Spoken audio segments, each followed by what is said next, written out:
नमस्कार, transport TV में आपका स्वागत है। मैं हूं असलम कुरैशी। आप देख रहे हैं ब्रेकिंग न्यूज। सावधान, वायु गुणवत्ता का स्तर बिगड़ा। इस राज्य में बड़े छोटे पेट्रोल डीजल वाहनों की एंट्री अगले आदेश तक बंद। दोस्तों, दिल्ली सरकार ने 3 नवंबर को एक मीटिंग बुलाई और एक फैसला लिया गया कि अगली घोषणा तक दिल्ली में कुछ वाहन बैन हो गए हैं। इस खबर को ध्यान से सुनिएगा कि कौन कौन सी गाड़ियों को बैन किया गया है और कौन कौन सी गाड़ियां दिल्ली में चल सकती हैं। आपको बता दें, दिल्ली में एयर क्वालिटी इंडेक्स 450 से ज्यादा हो गया है, जो कि एक खतरनाक स्टेज है। इसकी वजह से जो आदेश लिए गए उसके तहत दिल्ली में डीजल से चलने वाले ट्रक बैन कर दिए गए हैं। उनकी एंट्री नहीं है, लेकिन इनमें उन ट्रक्स को छूट है जिनमें एसेंशियल कमोडिटी या जो एसेंशियल सर्विसेज देते हैं या सीएनजी और इलेक्ट्रिक ट्रक है। इसके अलावा दिल्ली रजिस्टर्ड डीजल से चलने वाले मीडियम गुड्स व्हीकल और हैवी गुड्स व्हीकल यानी माल वाहक को बैन कर दिया गया है, सिवाय एसेंशियल कमोडिटी और एसेंशियल सर्विसेज वाले एमजीवी और एचजीवी वाहनों के। 4 व्हीलर जो कि एलएमवी हैं और डीजल से चलते हैं, उनकी आवाजाही दिल्ली और एनसीटी यानी कि नेशनल कैपिटल टेरिटरी में बंद कर दिए गए हैं। इस आदेश के बाद सवाल तो ये भी उठ रहे हैं कि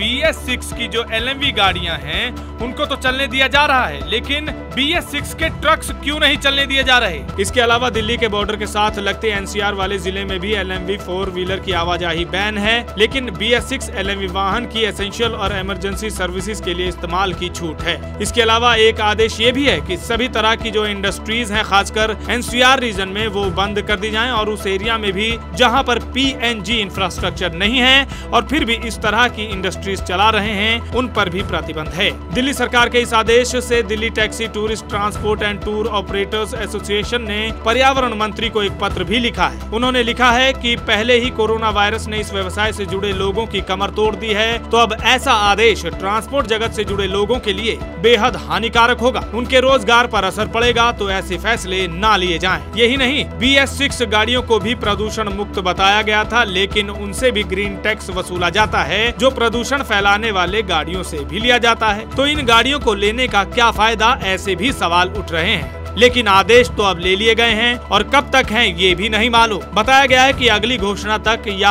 अगले आदेश तक ये लागू रहेगा, तो दिल्ली की तरफ जाने वाले ट्रांसपोर्ट जगत से जुड़े लोग पूरी जानकारी लेकर ही निकले। ये थी आज की ब्रेकिंग न्यूज। अगर आपने अभी तक हमारा YouTube चैनल सब्सक्राइब नहीं किया है तो चैनल को सब्सक्राइब कर लें। फेसबुक और ट्विटर पर भी आप हमें फॉलो कर सकते हैं। ट्रांसपोर्ट टीवी देखने के लिए धन्यवाद।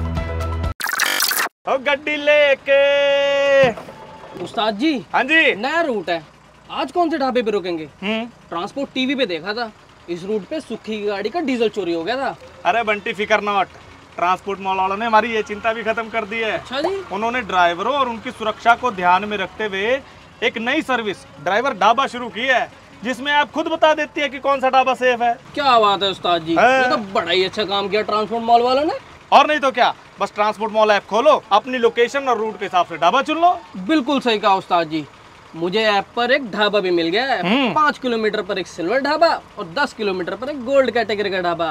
वहीं चलता है उस्ताद जी, मैंने तो लोकेशन भी लगा दी है। चल फिर, अब अपना अगला स्टॉप भी वही होगा। अरे वाह उस्ताद जी, अरे वाह, पक्की parking, CCTV camera, security guard, कमाल ही कर दिया ट्रांसपोर्ट मॉल वालों ने। और सबसे बड़ी बात, ढाबा ढूंढने में कोई दिक्कत भी नहीं हुई। चल फिर अब रोटी खाते हैं। चलो जी। तो दोस्तों, आप भी स्मार्ट बनिए और किसी भी ढाबे पर रुकने से पहले ट्रांसपोर्ट मॉल की इस नई सेवा के जरिए अपने और अपनी गाड़ी की सुरक्षा के लिए सेफ ढाबा चुनें। अभी डाउनलोड कीजिए ट्रांसपोर्ट मॉल ऐप।